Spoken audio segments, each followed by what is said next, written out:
Hello student, welcome to Sarsidham online classes. Last lecture में अपन ने डिस्कस किया था ग्राफिकल ट्रांसफॉर्मेशन के बारे में।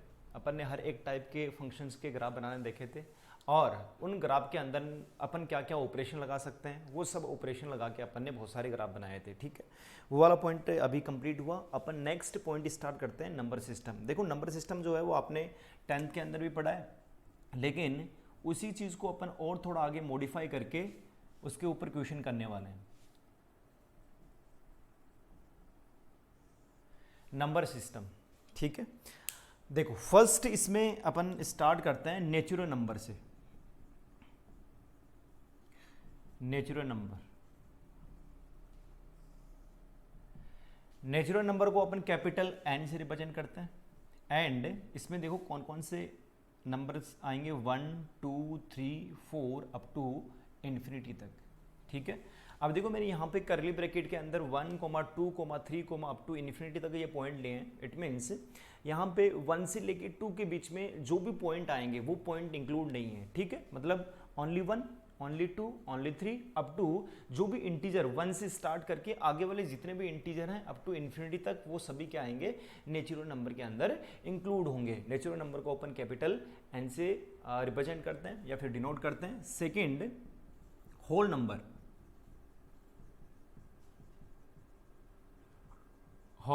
होल नंबर को अपन कैपिटल W से रिप्रेजेंट करते हैं। देखो, जो भी आपके नेचुरल नंबर थे उन नेचुरल नंबर के अंदर आपने जीरो को और ऐड कर दिया तो वो सभी क्या बन जाएंगे, होल नंबर बन जाएंगे। देखो, इसी के अंदर आपने क्या है और ऐड कर दिया 0, 1, 2, 3, 4 अप टू इन्फिनिटी तक। ठीक है, ये आपका होल नंबर बनेगा। Third, rational number.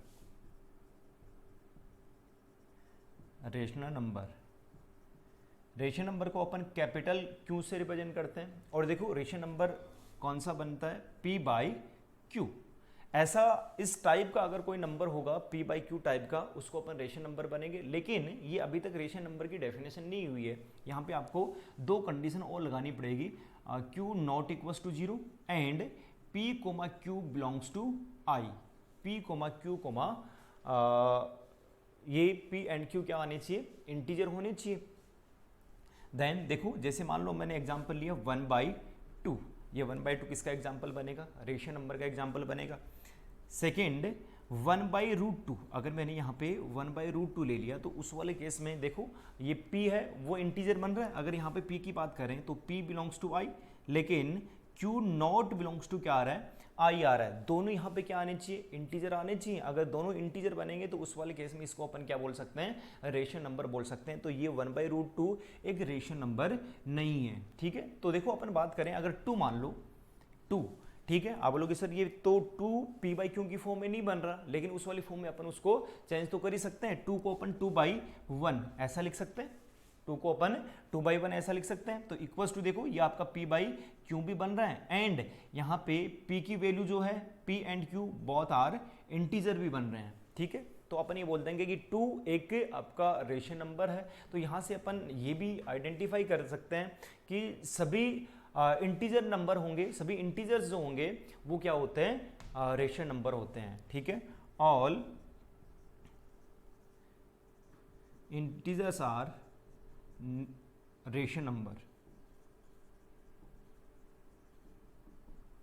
ठीक है, सभी इंटीजर जो होंगे वो रेशनल नंबर होते हैं। लेकिन इसका अगर अपन वाइस वर्सा देखें कि सभी रेशनल नंबर इंटीजर बनेंगे कि नहीं बनेंगे, तो ऐसा कोई जरूरी नहीं है। कैसे, देखो अगर 1/2 की बात करें तो ये आपका रेशनल नंबर तो बन रहा है लेकिन इंटीजर नहीं बन रहा। ठीक, अगर अपन इंटीजर्स की बात करते हैं, जैसे मान लो कि मैंने 1/2 लिया, 3/2 ले लिया। ठीक है, इंटीजर की बात करें, 2 ले लिया, 3 ले लिया, 4 ले लिया, 5 ले लिया।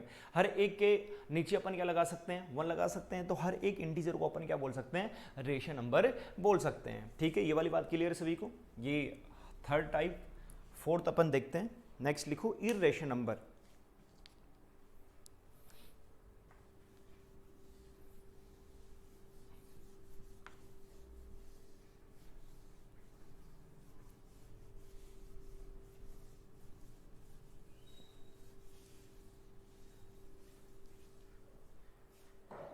फोर्थ है इरेशनल नंबर या फिर अपरिमेय संख्या,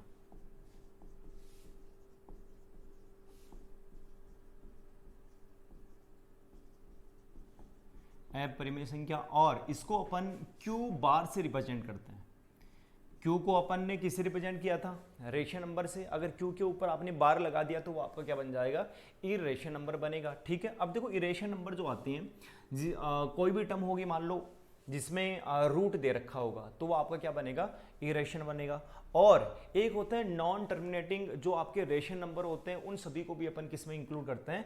इरेशन नंबर में इंक्लूड करते हैं। देखो जैसे मान लिया मैंने कि एक तो रूट टू की बात करें, ये आपका क्या बनेगा? इरेशन नंबर बनेगा। 1/√2 की बात करें, ये भी आपका इरेशन नंबर बनेगा। या फिर अपन ये बोल सकते हैं कि कोई भी वैल्यू है, कोई भी एक वैल्यू है a और इसकी पावर आपने क्या लगा दी? कोई nth रूट ले लिया इसका। जो nth रूट टाइप वाली जो नंबर होंगे वो आपके इरेशन नंबर होते हैं। और √2 इसको अपन अगर √2/1 की फॉर्म में चेंज करें तो √2/1 की फॉर्म में अगर चेंज करेंगे तो आपका p/q को तो फॉर्म बन रही है, लेकिन p की वैल्यू क्या बन रही है? नॉट इक्वल्स टू y, और q की वैल्यू इक्वल्स टू या फिर बिलोंग्स टू क्या बन रहा है? इंटीजर बन रहा है। इट मीन्स अगर दोनों में कोई भी एक वैल्यू क्या होगी? नॉन इंटीजर होगी, तो उस वाले केस में ये क्या बन जाएगा? एक आपका इरेशन नंबर बन जाएगा। ठीक है, अब देखो मैंने क्या बोला, एक नॉन टर्मिनेटिंग इरेशन नंबर, ये कौन से बनेंगे? एक अब मैं बात करता हूँ 1.21212121 अप टू इंफिनिटी तक। ठीक है, ये क्या है? टर्मिनेटिंग वाले रेशन नंबर हैं। इनको अपन क्या कर सकते हैं? p/q की फॉर्म में चेंज कर सकते हैं। इक्वल्स टू इसको अपन p/q की फॉर्म में चेंज कर सकते हैं। तो ये आपका क्या हो गया? रेशनल नंबर हो गया। ठीक, क्योंकि देखो पॉइंट के बाद में आपका जो डिजिट है वो 2 डिजिट क्या हो रही है? रिपीटेड हो रही हैं। जो रिपीट हो जाती हैं उसको अपन क्या कर सकते हैं? p/q की फॉर्म में चेंज कर सकते हैं। चेंज कैसे करेंगे? देखो पॉइंट के बाद में एक नंबर, तो इसको अपन क्या कर दिए? 10 से मल्टीप्लाई कर दिया। 10 से मल्टीप्लाई करके आपने डायरेक्टली इसको माइनस कर दिया। अरे बात क्लियर है? ठीक, अब देखो जैसे मान लो एक एग्जांपल लिया मैंने 1.12368254128, ऐसे कोई नंबर है। अब देखो यहाँ पे कोई अपन को फॉर्मेट समझ में नहीं आ रहा कि पॉइंट के बाद में जो भी आपका नंबर है वो नंबर कोई फिक्स फॉर्मेट में आ रहा है कि नहीं आ रहा। मान लिया कि यहाँ तक जैसे अपन बात करते हैं कि 1 2 3, ठीक है, 1 2 3 6 8 है। अगर 1 2 3 6 8 यही वाली वैल्यू वापस रिपीट होती, अगर आपके पॉइंट के बाद में 5 नंबर भी अगर रिपीट हो रहे हैं, इट मीन्स उसको अपन क्या कर सकते हैं? टर्मिनेटिंग वाली कंडीशन में अपन इसको लेके जा सकते हैं। मतलब उसको अपन p/q की फॉर्म में चेंज कर पाएंगे। लेकिन यहाँ पे देखो आपको कोई आइडिया नहीं लग रहा कि कौन से नंबर जो है वो फिक्स इंटरवल के बाद में रिपीट हो रहे हैं, अगर कौन से नहीं हो रहे, तो इसको अपन क्या बोलते हैं? नॉन टर्मिनेटिंग वाले रेशन नंबर।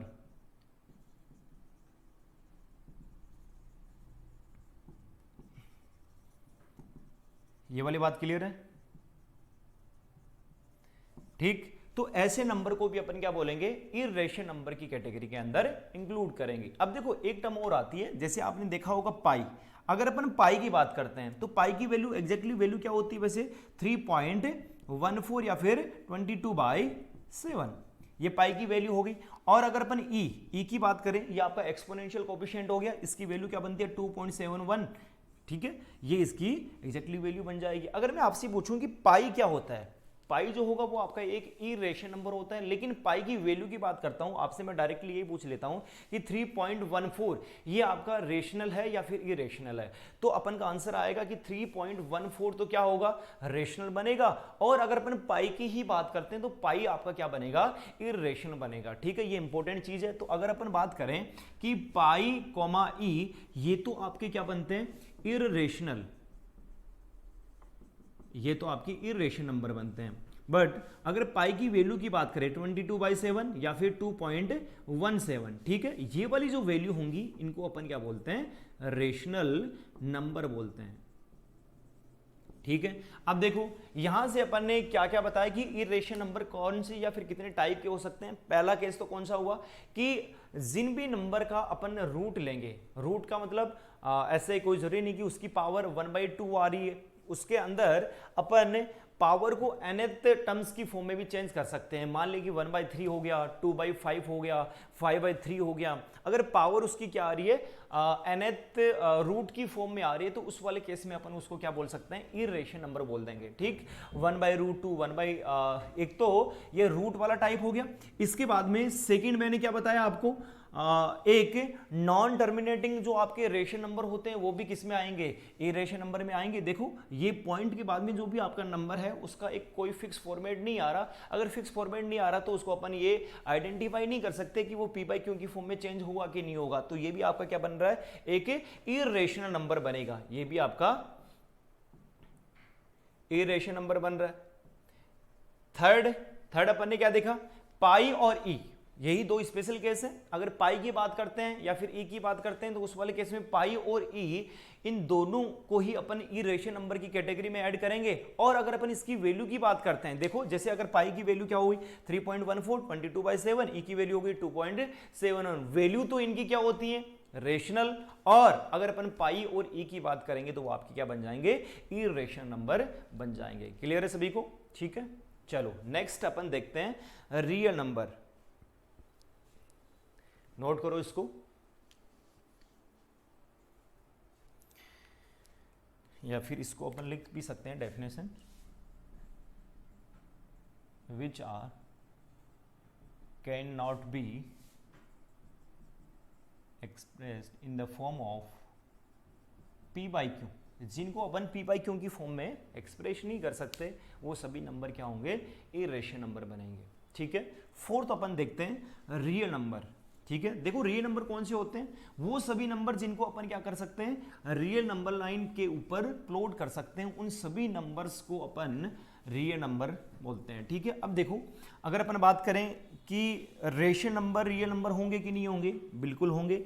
अगर अपन √2 की बात करते हैं तो √2 को अपन नंबर लाइन के ऊपर तो प्लॉट कर ही सकते हैं, कहीं ना कहीं नंबर लाइन के ऊपर √2 तो आएगा ही आएगा। देखो अपन बात करें रियल नंबर या फिर वास्तविक संख्या,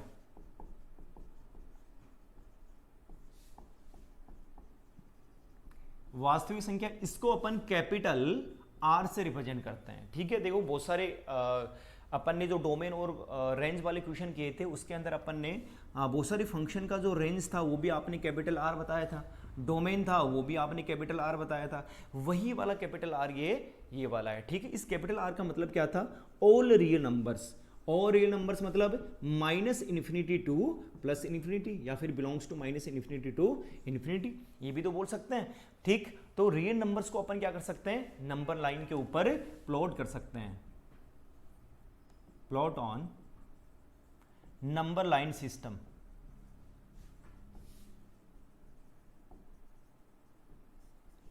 ठीक है, अब देखो एक अपन बात करेंगे, आपको R नोट दे रखा होगा।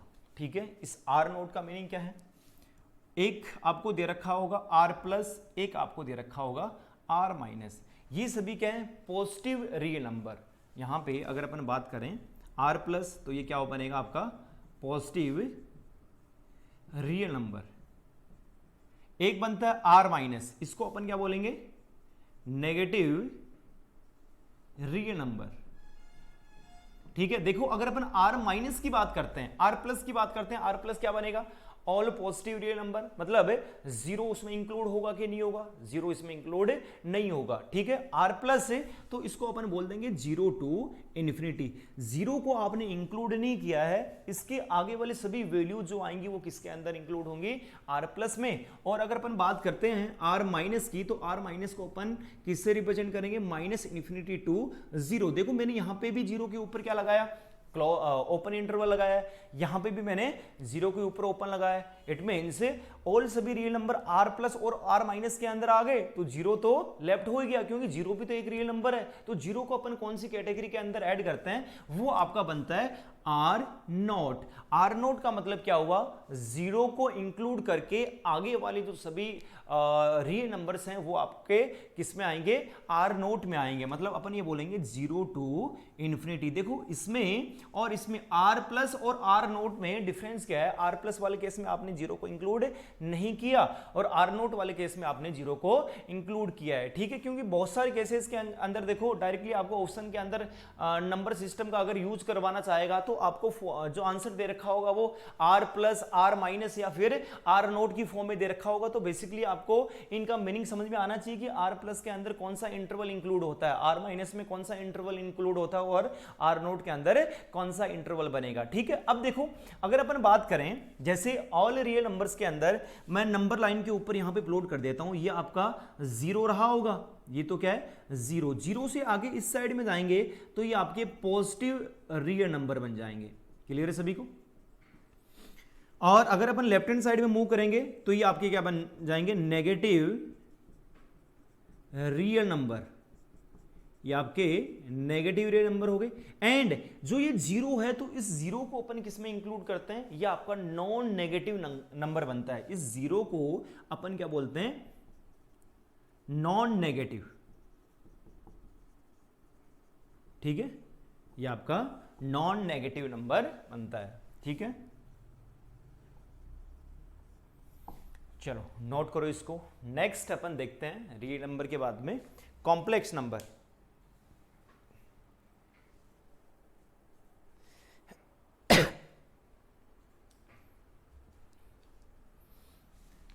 देखो रियल नंबर के अंदर आपका रेशनल भी आ गया, इरेशनल भी आ गया, वो वाली चीज़ मैंने आपको यहाँ पे समझा दी है। ये आपका नेगेटिव रियल नंबर हो गया, ये पॉजिटिव रियल नंबर हो गया, जीरो आपका नॉन नेगेटिव नंबर बन जाएगा। तो अपन यहाँ पे ये भी बोल सकते हैं कि जो रियल नंबर है, इन रियल नंबर के अंदर अपन ये बोल सकते हैं कि rational plus rational number plus irrational irrational number का जो सेट बनेगा, जो समुच्चय बनेगा, उन सभी समुच्चय को ही अपन क्या बोलते हैं, रियल नंबर बोलते हैं, ठीक है। चलो नेक्स्ट अपन देखते हैं कॉम्प्लेक्स नंबर। फिफ्थ है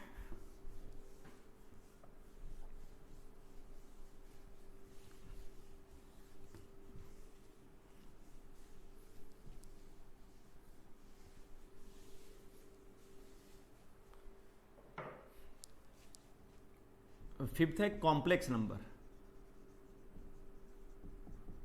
या फिर समिश्र संख्या।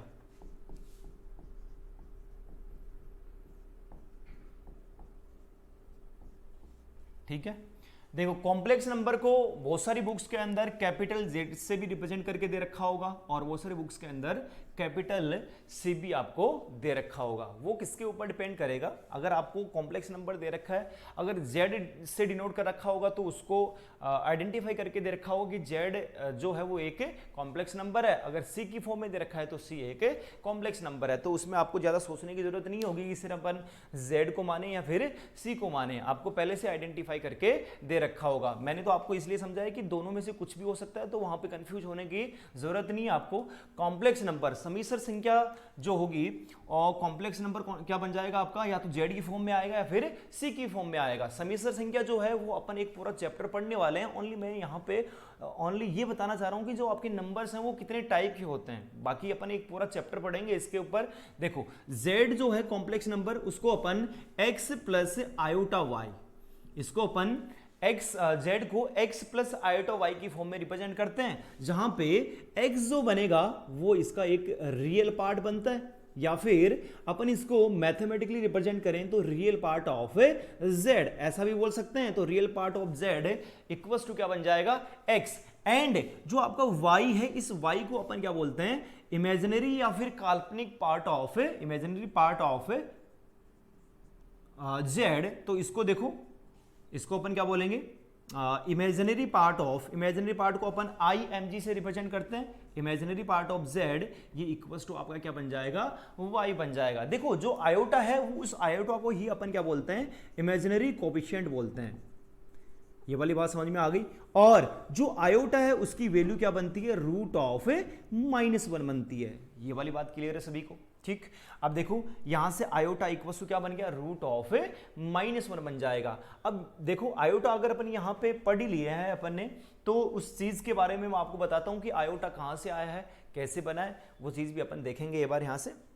हाँ देखो x क्या बनेगा, real part of z equals to x हो गया, इमेजिनरी पार्ट ऑफ z, ये आपका क्या बन जाएगा, y बन जाएगा। देखो कई बार आपको क्वेश्चन में बस इतना सा पूछता है कि इमेजिनरी पार्ट ऑफ z क्या बनेगा, तो बच्चे क्या बोल देते हैं, आयोटा इंटू वाई बोल देते हैं। लेकिन आयोटा तो क्या है, ये आयोटा तो इसलिए यूज करके दे रखा है कि z एक कॉम्प्लेक्स नंबर है, ये उसको आइडेंटिफाई कर रहा है, ना कि इमेजिनरी पार्ट को आइडेंटिफाई कर रहा है। इट मीन्स वाई आई के साथ में जो भी मल्टीप्लाई में आएगा वही आपका क्या बनता है, इमेजिनरी पार्ट बनता है। और जो वैल्यू आपकी आयोटा के साथ में नहीं आएगी, प्लस में कुछ भी दे रखा होगा, तो उस वाले केस में वो क्या बन जाएगा, आपका रियल पार्ट ऑफ z बन जाएगा। रियल पार्ट ऑफ z को अपन RE of z, imaginary part को अपन इमेजिनरी IMG ऑफ z से रिप्रेजेंट करते हैं। देखो अगर अपन बात करें, मैंने एक एग्जांपल ले लिया, z 0 या फिर 1 - 2 आयोटा,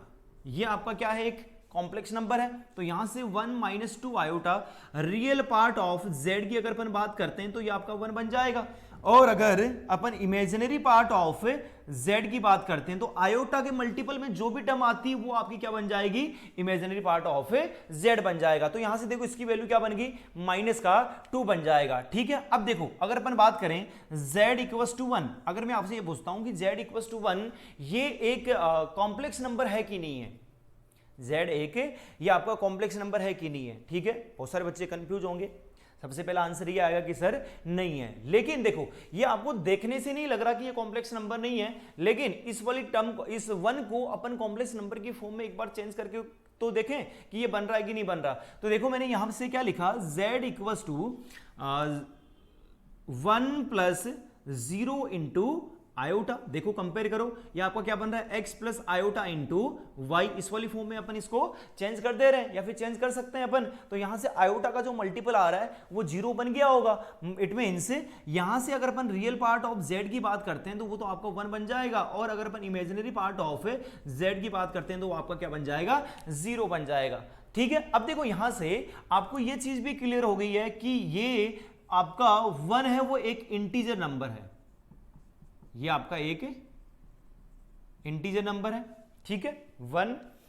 तो सभी इंटीजर्स जो होते हैं वो भी क्या बन सकते हैं, वो भी कॉम्प्लेक्स नंबर बन सकते हैं या फिर कॉम्प्लेक्स नंबर होते हैं। देखो एक चीज अपन ने लेफ्ट कर दी है, पहले इंटीजर्स के बारे में मैंने आपको नहीं बताया, तो साथ में मैं यहां पे हेडिंग डाल के बता देता हूं, या फिर हेडिंग डालने की जरूरत है नहीं।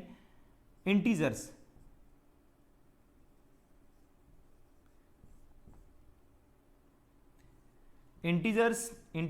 इंटीजर या फिर कैपिटल आई, इंटीजर्स को अपन कैपिटल आई से रिप्रेजेंट करते हैं, ठीक है। अब देखो इंटीजर्स कौन कौन से हो सकते हैं, -∞ से मैंने स्टार्ट किया, फिर -2 बन गया, -1, फिर 0 बनेगा, 1 2 3, ठीक, और अप टू कहां तक जाएगा, +∞ तक जाएगा। ये 1 से आगे स्टार्ट होके ये वाले तो आपके क्या बनेंगे, पॉजिटिव इंटीजर्स बनेंगे, ये आपके पॉजिटिव इंटीजर्स बनेंगे, और पॉजिटिव इंटीजर को अपन i प्लस से रिप्रेजेंट करते हैं। देखो जो मैंने आपको पहले एग्जांपल बताया था रियल पार्ट वाला, रियल पार्ट में भी वही वाला केस है, यहाँ पे भी यही वाला केस है। रियल पार्ट में r प्लस में क्या आ रहा था, पूरा इंटरवल आ रहा था, यहाँ पे i प्लस में कौन कौन से ओनली इंटीजर ही आ रहे हैं, ओनली 1 आ रहा है, ओनली 2, ओनली 3, ठीक है, बीच वाली वैल्यू इंक्लूड नहीं हो रही है। ऐसे ही -∞ से लेके -1 ये आपके क्या बन जाएंगे, नेगेटिव इंटीजर बन जाएंगे, और नेगेटिव इंटीजर को तो अपन i- से रिप्रेजेंट करते हैं। और जो आपका 0 है इसको तो अपन क्या बोलते हैं, नॉन नेगेटिव नंबर, मैंने आपको पहले बता दिया। और नॉन नेगेटिव नंबर को यहां पे अपन इसको i0 भी बोल सकते हैं। अगर इसको इंक्लूड करके लिखेंगे i0 तो उसमें क्या बन जाएगा, 0 प्लस आगे वाली जो भी आपके इंटीजर्स हैं वो सभी यहां पे इंक्लूड हो जाएंगे। देखो मैंने इंटीजर आपको पहले बताना भूल गया था, तो वाली चीज इंटीजर्स के यहां पे नाम से मैंने इसको क्लियर कर दिया अभी। ये आपका इंटीजर नंबर है, ठीक है। तो यहां से देखो आपको एक चीज का और आइडिया लग गया है कि सभी रियल नंबर जो होंगे, इंटीजर नंबर जो होंगे वो आपके कॉम्प्लेक्स नंबर हो सकते हैं। ऐसे अगर अपन z = √2 माइनस में ले लिया मैंने, z equals to minus root two, ये आपका कॉम्प्लेक्स नंबर है कि नहीं है, ठीक है। इसको भी देखो अपन क्या कर सकते हैं, ये minus root two plus 0 into 1, 0 into iota, इसको भी अपन x प्लस आयोटा y, इसको भी अपन x प्लस आयोटा y की फॉर्म में चेंज कर सकते हैं, ठीक है। इट मींस जो आपके इररेशनल नंबर होते हैं उनको भी अपन क्या कर सकते हैं, कॉम्प्लेक्स नंबर की फॉर्म में चेंज कर सकते हैं। और अगर अपन बात करें z इक्वल्स टू माइनस 1/2 की, ठीक है, तो z इक्वल्स टू माइनस 1/2 को भी अपन माइनस 1/2 इंटू 0 इंटू आयोटा इस वाली फॉर्म में चेंज कर सकते हैं। मतलब ये आपको क्या बन गया, रेशनल नंबर बन गया। तो रेशनल नंबर भी क्या बनता है, एक कॉम्प्लेक्स नंबर बन सकता है, ठीक है। तो यहां से एक चीज आपके दिमाग में आ गई कि जितने भी नंबर होते हैं हर एक नंबर को अपन क्या कर सकते हैं, कॉम्प्लेक्स नंबर बोल सकते हैं या फिर कॉम्प्लेक्स नंबर की फॉर्म में अपन चेंज कर सकते हैं। ये वाली चीज बहुत इंपॉर्टेंट है, ये आपको याद भी रखना है, नोट करो इसको। तो आप इसको नोट करके लिख भी सकते हो, नोट करके आप यहां पे लिख देना, ऑल नंबर्स आर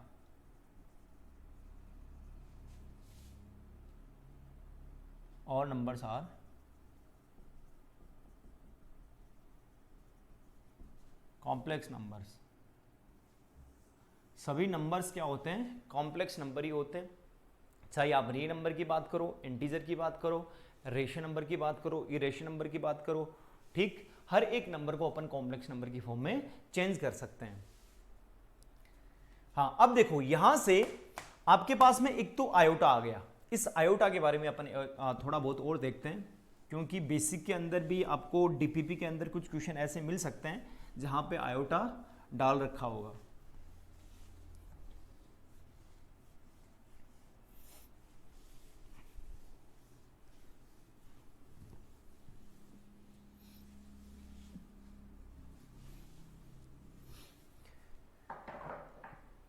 देखो यहां से एक एग्जांपल अपन देखते हैं। अगर मैं आपसे पूछता हूं X square minus 1 equals to 0, X square minus 1 equals to 0, ये आपकी एक क्वाड्रेटिक इक्वेशन है। इस क्वाड्रेटिक इक्वेशन के कितने रूट बनेंगे, 2 रियल रूट बनेंगे। अगर अपन रूट फाइंड आउट करना चाहें तो एक्स स्क्वायर इक्वल्स टू आपका 1 बन रहा है और एक्स इक्वल्स टू क्या बनेगा, प्लस माइनस का 1 बन रहा है। तो इस क्वाड्रेटिक इक्वेशन के कितने रूट आ गए, 2 रूट आ गए। और अगर अपन बात करते हैं X square plus 1 equals to 0, ठीक है, आपको X square plus 1 equals to 0 बनाना है। इसका बेसिकली देखो मीनिंग क्या है कि आपने x की वो वैल्यू यहां पे पुट करनी है जिसके लिए ये 0 बन जाए। लेकिन आपको ये भी पता है कि एक्स स्क्वायर की वैल्यू ऑलवेज क्या बनती है, ग्रेटर देन इक्वल्स टू 0 बनती है। और अगर ग्रेटर देन इक्वल्स टू 0 मान लेता हूं कि इसकी मिनिमम वैल्यू मैंने क्या ले ली, 0 प्लस 1, इट मींस 0 प्लस 1। अगर अपन एक्स स्क्वायर प्लस 1 की बात करते हैं तो एक्स स्क्वायर प्लस 1 की मिनिमम वैल्यू क्या बनेगी, 1 बनेगी। तो इस साइड तो आपकी मिनिमम वैल्यू ही क्या बन रही है, 1,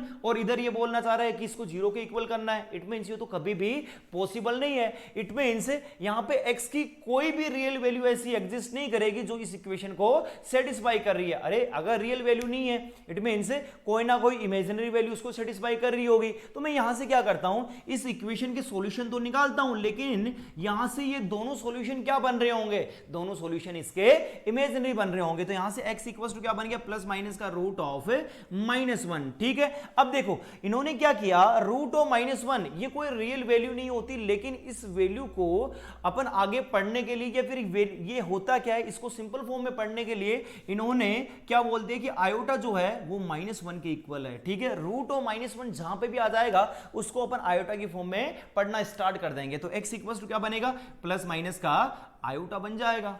अरे बात क्लियर है, ठीक है। तो यहां से आपके पास में क्या बन गया कि x की वैल्यू प्लस माइनस का आयोटा बन रहा है, और जो भी आपकी वैल्यू कभी 0 नहीं हो सकती, उस वैल्यू का जो रूट बनता है वो डेफिनेटली क्या बना होगा, फिर इमेजिनरी बना होगा। तो यहां से आयोटा की वैल्यू आपके पास में क्या आ गई, रूट ऑफ -1 आ गई। देखो अगर मैं यहां से आयोटा की बात करता हूं तो आयोटा को इक्वल्स टू अपन आयोटा बोल सकते हैं। आयोटा का स्क्वायर अगर अपन निकालेंगे, आयोटा स्क्वायर इक्वल्स टू क्या बनेगा, रूट -1 का स्क्वायर कितना बन गया, माइनस का 1 बन गया।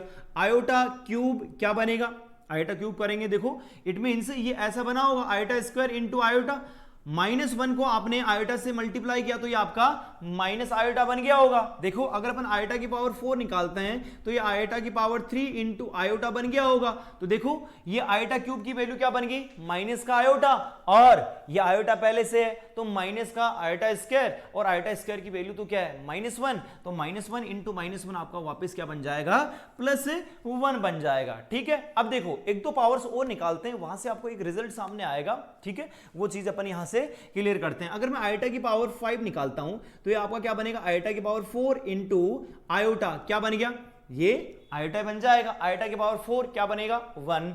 और अगर अपन यहां से बात करते हैं आयोटा की पावर 6 तो आयोटा की power 4 into iota equals to क्या बनेगा, ये आपका बन जाएगा आयोटा की पावर 2 तो माइनस का 1 बन जाएगा। देखो आयोटा की पावर 4 की वैल्यू तो क्या होगी 1, आयोटा स्क्वायर की वैल्यू क्या बन जाएगी -1, यही वाली वैल्यू बन जाएगी।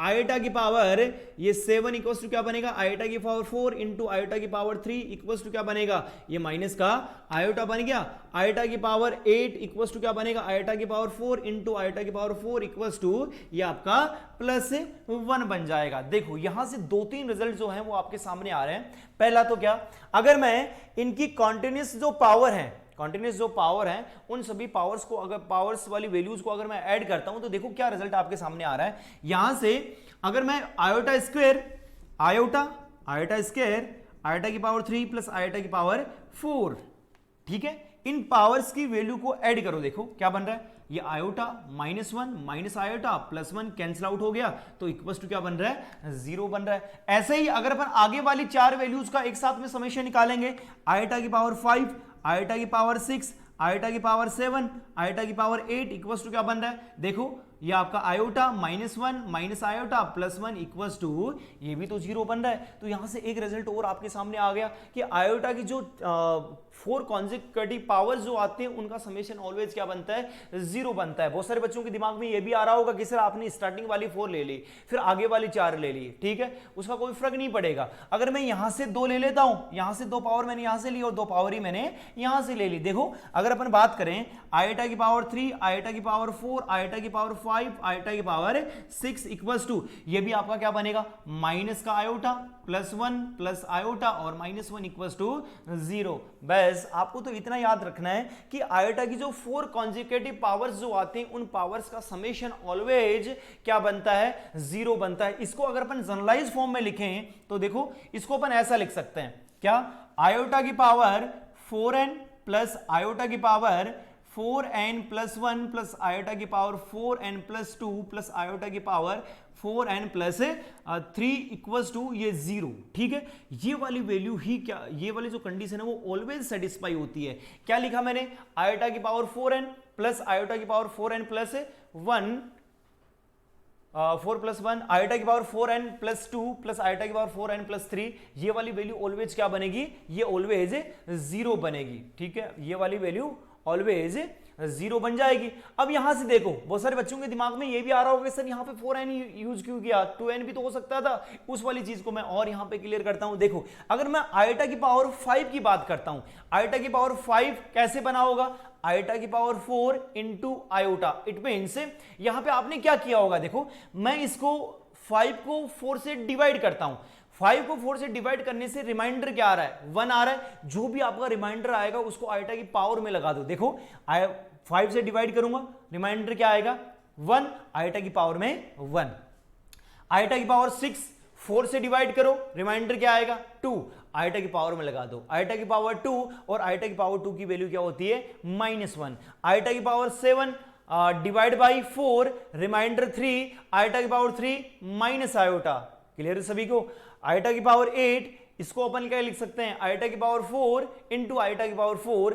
तो अपन ये भी बोल सकते हैं कि आयोटा की पावर जो 4n आएगा, जो आयोटा की पावर 4n आएगा वो तो ऑलवेज ही क्या बनेगा, ये तो ऑलवेज ही 1 बनेगा।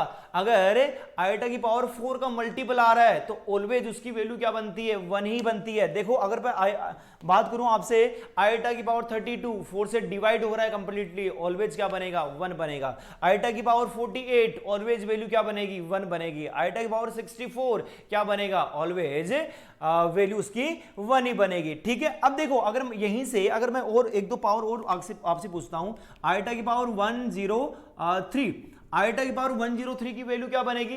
पहले अपन 4 से डिवाइड करेंगे। देखो अगर मैंने 4 से डिवाइड किया तो 8 बनेगा, रिमाइंडर 2 आ गया, वापस 4 से डिवाइड करेंगे, रिमाइंडर क्या आएगा? 20, रिमाइंडर 3 आ गया, मतलब ये आपका क्या बन जाएगा? आईटा की पावर 3। 4 से डिवाइड करने के बाद में जो भी आपका रिमाइंडर बनता है उस रिमाइंडर को आपने क्या आईटा की पावर में लगा देना है, वही वाली आपकी वैल्यू बन जाएगी। और आईटा क्यूब की वैल्यू तो आपके पास में पहले से ही है, वो आपका क्या बन जाएगा? माइनस का आयोटा। अगर मैं आपसे बात करूं आईटा की पावर 1101009 तो इक्वल्स टू क्या बनेगा? देखो 4 से डिवाइड करो, 4 8 बनेगा, ठीक है, 2 रिमाइंडर आ गया, 20 बनेगा, वापस 0 रिमाइंडर आएगा, 9 लेके आएंगे, वापस 4 से डिवाइड करेंगे तो रिमाइंडर आपका क्या बनेगा? आईटा की पावर 1। और आईटा की पावर 1 तो क्या बन गया? 1 ही बन गया। अरे बात क्लियर है? कहानी समझ में आ रही है सभी को? देखो यहां से अगर अपन देखें कि आयोटा की पावर जब भी कॉन्टिन्यूसली इंक्रीज होती रहती है तो उनका समेशन, अगर 4 टर्म्स का अगर अपन समेशन निकालते हैं तो वो वाली वैल्यू की ऑलवेज क्या बन जाएगी? 0 बन जाएगी। ठीक है, और ये जो आयोटा है, ये वाली जो टर्म है, वो अपन जब कॉम्प्लेक्स नंबर पढ़ेंगे, ठीक है, पूरा डिटेल से, उसके अंदर तो पूरा यही आने वाला है। बाकी अपन बाद में देखेंगे, बहुत बड़ा चैप्टर है वैसे, ओनली मैंने आपको आइडिया दिया है इसका।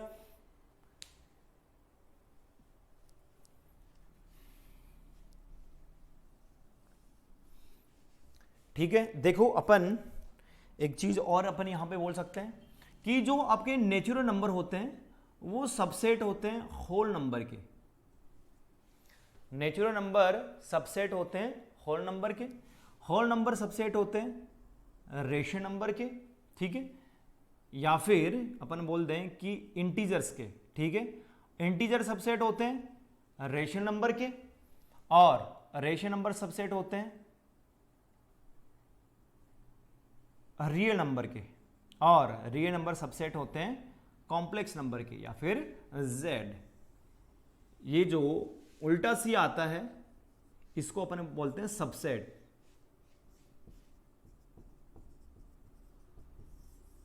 यह है सबसेट। ठीक है, चलो नेक्स्ट अपन देखते हैं। देखो एक टर्म और आती है ओमेगा, वो भी मैं आपको यहां पे क्लियर कर देता हूं, उसके बाद में अपन नेक्स्ट नंबर स्टार्ट करेंगे, प्राइम नंबर।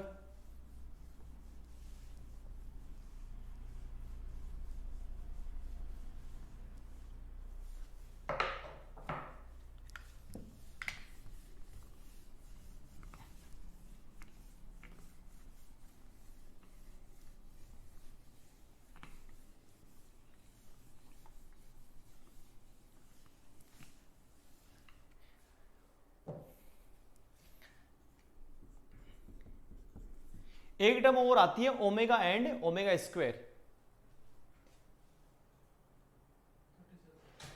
ठीक है, देखो यहां से मैं बात करता हूं, एक क्वाड्रेटिक इक्वेशन ली मैंने, X square plus X plus 1 equals to 0। ठीक, ये वाली जो क्वाड्रेटिक इक्वेशन है, जब अपन ने इनइक्वालिटी पढ़ा था उस वाले केस में बहुत सारे क्वेश्चंस के अंदर मैंने इस क्वाड्रेटिक इक्वेशन को डाला था, और आपने वहां पे ये भी बताया था कि ये वाली जो वैल्यू होती है वो ऑलवेज पॉजिटिव बनती है, और जो वैल्यू ऑलवेज पॉजिटिव बनती है तो उसके रूट जो आते हैं वो ऑलवेज क्या बनते हैं? इमेजिनरी रूट बनेंगे। ठीक है, इमेजिनरी रूट क्यों बनेंगे? क्योंकि ये वाला ग्राफ कभी भी एक्स एक्सिस को कट नहीं करेगा, या तो ग्राफ अपवर्ड ओपन बनेगा या फिर डाउनवर्ड ओपन बनेगा। वो किस पे डिपेंड करता है? Coefficient of x square. अगर कोफिशिएंट ऑफ एक्स स्क्वायर की वैल्यू पॉजिटिव आ रही है तो ग्राफ अपवर्ड ओपन बनेगा, और अगर नेगेटिव आ रही है तो ग्राफ डाउनवर्ड ओपन बन जाएगा। देखो आपने ये तो बता दिया कि सर बिल्कुल इसकी वैल्यू पॉजिटिव आ रही है, रूट भी इमेजिनरी आएंगे, लेकिन रूट आएंगे क्या वो अपन यहां से देखते हैं। देखो x इक्वल्स टू, अपन सीधे आचार्य फॉर्मूले से इसके रूट निकाल सकते हैं। क्या बनेगा?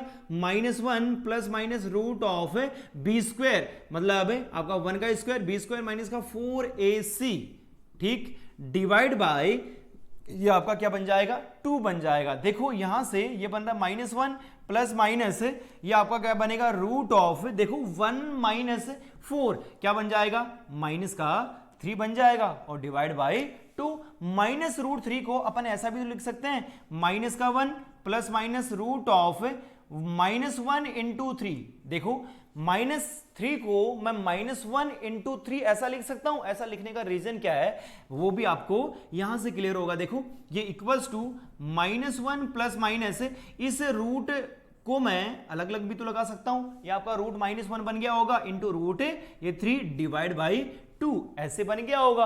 और रूट -1 को तो आपने क्या बोल रखा है पहले से ही, आयोटा। इट मींस जो इस वाली इक्वेशन के रूट आए हैं वो रूट आपके क्या बन गए होंगे, -1 plus minus iota root 3 by 2। देखो आयोटा आ रहा है, इट मींस ये आपका एक कॉम्प्लेक्स नंबर हो गया, इसके कॉम्प्लेक्स रूट आएंगे। और अगर कॉम्प्लेक्स रूट आएंगे तो इसको आपने क्या कर दिया, एक जैसे रूट -1 को क्या आइडेंटिफाई कर दिया था कि जहां पे भी रूट -1 आएगा उसको अपन आयोटा बोल देंगे। वैसे ही यहां पे आपने क्या किया है, दो केस बना लिए। कौन कौन से, यहां पे x की वैल्यू क्या बन गई, एक हो गई, एक तो -1 plus iota root 3 by 2, iota root 3 by 2। और एक आपका क्या बन गया होगा, -1 माइनस आयोटा रूट 3 बाई 2 ऐसे बन गया होगा। अब देखो ये एक फिक्स वैल्यू है, इस फिक्स वैल्यू को आपने क्या बोल दिया, ओमेगा बोल दिया। अरे वही वाली बात है, ओनली मैंने इसको नाम दिया है, नामकरण किया मैंने इसका। जैसे रूट -1 का आपने क्या कर दिया था, आयोटा, वैसे ही जहां पे भी -1 प्लस आयोटा रूट 3 बाई 2 बन जाएगा वो किसके इक्वल लेके चलेंगे अपन, ओमेगा के इक्वल। अब देखो, और अगर बात करें अपन इसका स्क्वायर कर देता हूं। देखो अगर मैं इसका स्क्वायर करूंगा तो उस वाले केस में जो वैल्यू आएगी वो वाली वैल्यू क्या बनेगी, यही वाली वैल्यू बनेगी। ठीक है, ये आपका क्या बन रहा है, ओमेगा स्क्वायर। देखो आप इसका स्क्वायर करके देख सकते हो, चेक कर सकते हो, यही वाली वैल्यू आएगी तो ये आपका ओमेगा बनता है और ये ओमेगा स्क्वायर बनता है। अब देखो अभी मैंने ये वाली चीज पढ़ाई है, आपको 1-2 दिन तक याद रहेगा कि सर प्लस वाले को आपने ओमेगा माना था, ये वाली ओमेगा स्क्वायर बना था। ठीक है, तो आपने ओनली ओमेगा स्क्वायर की वैल्यू याद रखनी है। कैसे याद रखनी है कि आपको ये तो पता है कि सर यहां पे -1 प्लस, बस ये प्लस माइनस का पंगा पड़ेगा। तो आपने एक चीज को याद रखना है, दोनों में जहां पे नेगेटिव आएगा वो आपका ओमेगा स्क्वायर बनता है। देखो यहां पे भी नेगेटिव, यहां पे भी नेगेटिव, दोनों में negative, it means omega square. ये मैंने दोनों में नेगेटिव ले लिया और इसको मैंने ओमेगा स्क्वायर के इक्वल बोल दिया। देखो अगर मैं इसका स्क्वायर कर दूंगा तो यही वाली आपकी वैल्यू ओमेगा स्क्वायर बनी होगी। अब देखो यहां से 1-2 चीज और या फिर 1-2 रिजल्ट अपन अगर देखें तो वो क्या बन रहे हैं, मैंने क्या किया, ओमेगा की वैल्यू को ओमेगा स्क्वायर से मल्टीप्लाई कर दिया। देखो मैं ओमेगा इंटू ओमेगा स्क्वायर अगर निकालता हूं तो वो वाली वैल्यू तो क्या बनेगी, -1 प्लस आयोटा रूट 3 बाई 2। अगर मैं इसको अलग अलग डिवाइड करके लिख देता हूं तो ये आपका ऐसे बन जाएगा, -1/2 प्लस आयोटा रूट 3 बाई 2। और अगर अपन बात करें -1/2 माइनस आयोटा रूट 3 बाई 2, ये ऐसे बन गया होगा। देखो ये आपका ओमेगा है और ये वाली वैल्यू ओमेगा स्क्वायर बन रही है। तो अपन इसको देखो a plus B into a minus B formula लगा सकते हैं। इक्वल्स टू क्या बनेगा, -1 की पावर -1/2 की होल पावर 2 माइनस, और यहां पे क्या बनेगा, आयोटा रूट 3 बाई 2 का होल स्क्वायर बन जाएगा। इक्वल्स टू, देखो सिंप्लीफाई करो इसको, -1/2 का होल स्क्वायर कितना बनेगा, 1/4, और माइनस यहां पे रूट 3 बाई 2 का होल स्क्वायर क्या बनेगा, 3/4, एंड आयोटा स्क्वायर की वैल्यू क्या बन जाएगी, माइनस का 1 बन जाएगा। तो यहां से ये इक्वल्स टू क्या बन रहा है, 1/4 प्लस 3/4 इक्वल्स टू क्या बन जाएगा, 1 बन जाएगा। तो एक रिजल्ट और आपके पास में आ गया कि ओमेगा क्यूब की वैल्यू ऑलवेज क्या बनती है, 1 बनती है। तो यहां से देखो एक चीज और आपके दिमाग में आ गई, जैसे मान लो अगर मैं आपसे पूछूं कि ओमेगा की पावर 4, ओमेगा की पावर 4 की वैल्यू क्या बनेगी, इसकी वैल्यू, इसके लिए अपन क्या करेंगे, जहां पे भी इसकी वैल्यू 1 बनती है उसी से डिवाइड कर देंगे। ओमेगा की पावर 4 पहले अपन ने क्या किया, 4 से डिवाइड किया, 3 से डिवाइड किया, 4/3, रिमाइंडर क्या बचेगा, 1, उसको अपन क्या लगा देंगे, ओमेगा की पावर में लगा देंगे। और अगर अपन बात करें ओमेगा की पावर, जैसे मान लो 16 की बात करता हूं मैं, ठीक है, तो 16 को आपने किससे डिवाइड करना है, 3 से डिवाइड करना है। 3 से डिवाइड करेंगे, रिमाइंडर क्या आएगा, 1, तो ये भी आपका क्या बन गया, ओमेगा की पावर 1। और अगर अपन बात करें 258, ठीक है, ओमेगा की पावर 258 डिवाइड कर दो 3 से, रिमाइंडर 3 से डिवाइड करेंगे 24 बनेगा, ठीक है, 1, और कंप्लीटली डिवाइड हो रहा है, इट मीन रिमाइंडर क्या बन गया आपका 0, ओमेगा की पावर 0 क्या बन जाएगा आपका 1 बन जाएगा। अरे ये सोनू, अब देखो ये एक रिजल्ट तो आपने यहां से बना दिया। अगर मैं इन दोनों को ऐड करता हूं, omega plus omega square equals to क्या बनेगा, -1/2 -1/2 ये आपका माइनस बन गया, ये वाले टर्म दोनों क्या हो जाएंगे, ऐड कर रहे हैं तो प्लस से माइनस कैंसिल आउट हो जाएगा, ये माइनस का 1/2 और माइनस का 1/2 ये इक्वल्स टू क्या आ गया, माइनस का 1 आ गया। देखो इसको इस साइड ट्रांसफर करो, क्या बन रहा है 1 plus omega square equals to 0। आपके पास में दो इंपॉर्टेंट रिजल्ट आ गए, कौन कौन से, एक तो 1 प्लस ओमेगा स्क्वायर की वैल्यू क्या बनती है, 0 बनती है ऑलवेज, एंड ओमेगा की पावर 3 की वैल्यू क्या बनती है, 1 बनती है। अरे बात क्लियर है सभी को। अब देखो यहां से एक चीज और आता है कॉन्जुगेट, जब अपन समिश्र संख्या या फिर कॉम्प्लेक्स नंबर पढ़ेंगे उस वाले केस में आएगा कॉन्जुगेट। कॉन्जुगेट क्या होता है, जैसे मान लो अगर बात करते हैं अपन z की, z इक्वल्स टू क्या है, x plus iota y, z बार ही क्या बनता है, कॉन्जुगेट ऑफ z। किसी भी समिश्र संख्या या फिर कॉम्प्लेक्स नंबर का आपको कॉन्जुगेट निकालना है तो उसको अपन z बार से रिप्रेजेंट करते हैं, और उस वाले केस में अपन क्या करते हैं, आयोटा को माइनस आयोटा से चेंज कर देते हैं। देखो अगर मैं इसका कॉन्जुगेट निकालता हूं तो x आयोटा ये आपका क्या बन जाएगा, माइनस का आयोटा बन जाएगा। तो देखो ये यहां से क्या बन रहा होगा, अगर आपने इसको ओमेगा बोला है तो आयोटा को माइनस आयोटा पुट करेंगे तो क्या बन जाएगा, यही वाला बन जाएगा। इट मींस ओमेगा स्क्वायर को अपन ओमेगा बार भी तो बोल सकते हैं, और ओमेगा बार जो आता है वही आपका 1/ओमेगा बनता है। और देखो अगर मैं इसको क्रॉस मल्टीप्लाई करता हूं तो यहां से भी ओमेगा क्यूब की वैल्यू क्या बन गई, 1 बन गई। ये वाली चीज बने यहां से भी देख सकते हैं। और ये सोनो क्लियर है सभी को, ठीक है। ये अपन ने नंबर कौन कौन से नंबर देख लिए, रियल नंबर अपन ने देखा, इंटीजर अपन ने देखे, होल नंबर अपन ने देख लिया, नेचुरल नंबर देखे, इरेशनल नंबर देखे, रेशनल नंबर देखे, और कुछ एक दो पॉइंट जो आते हैं वो पूरी मैथमेटिक्स में आपके यूज होने वाले आयोटा ओमेगा स्क्वायर या फिर ओमेगा, उनके बारे में मैंने आपको यहाँ पे आइडिया दिया है। इनकी कुछ प्रॉपर्टीज हैं वो भी मैंने आपको यहाँ पे डिस्कस की है। कुछ एक दो टाइप के और नंबर्स हैं वो अपन नेक्स्ट क्लास के अंदर डिस्कस करेंगे। आज के लिए इतना ही काफी है। Thank you.